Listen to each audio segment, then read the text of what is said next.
চলতি বছরের শুরুর দিকে ঘোষিত অভিবাসী সাধারণ ক্ষমা ব্যবস্থাটি চূড়ান্ত করেছে স্পেনের সরকার।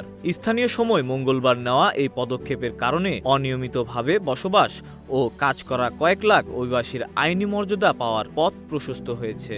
বাংলাদেশ, পাকিস্তান, ভারত, নেপাল ও শ্রীলঙ্কা থেকে যাওয়া বহু অভিবাসী এখন আইনি স্বীকৃতির জন্য আবেদনের প্রস্তুতিতে ব্যস্ত সময় পার করছেন। প্রায় 5 লাখ নথিবিহীন অভিবাসী আবেদন করতে পারবেন। বৃহস্পতিবার থেকে অনলাইনে আবেদন শুরু হয়েছে। এছাড়া আগামী 20 এপ্রিল থেকে অভিবাসীরা ব্যক্তিগতভাবে আবেদন করতে পারবেন, যা 30 জুন পর্যন্ত চলবে।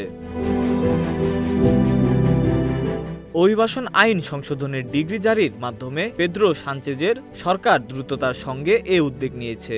মঙ্গলবার মন্ত্রিসভার বৈঠকের পর রাজকীয় ডিক্রির মাধ্যমে আইনি মর্যাদা দেওয়ার ঘোষণা করে সরকার। এই সংস্কারের জন্য পার্লামেন্টে ভোটের প্রয়োজন হবে না, কারণ এটি বিদ্যমান আইনে সংশোধনের বিষয়। সরকারি গ্যাজেটে প্রকাশের পর 15 এপ্রিল থেকে তা কার্যকর হয়েছে। এই পদক্ষেপ ইউরোপের অধিকাংশ দেশের প্রচলিত অভিবাসন নীতি থেকে সম্পূর্ণ ভিন্ন।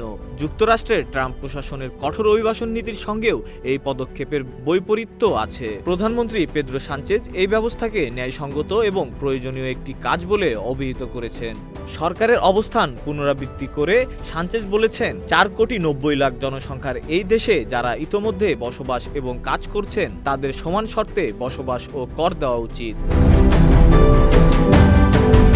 সামাজিক যোগাযোগ মাধ্যমে সানচেজ লিখেছেন, আমরা অধিকার স্বীকার করি কিন্তু দায়িত্বও দাবি করি।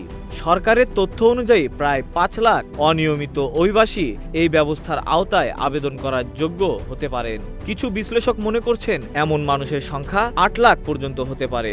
লাতিন আমেরিকা বা আফ্রিকান দেশগুলো থেকে যাওয়া অনেক অভিবাসী কৃষি, পর্যটন এবং সেবা খাত সহ গুরুত্বপূর্ণ ক্ষেত্রে কাজ করেন। বাংলাদেশিরাও একাধিক খাতে কাজ করেন দেশটিতে। অভিবাসন মন্ত্রী এলমা সাইজ বলেছেন, যারা নির্দিষ্ট শর্ত পূরণ করবেন তারা এখন 1 বছরের বাসস্থান এবং কাজের অনুমতি পাবেন। Desk report, news flash 71।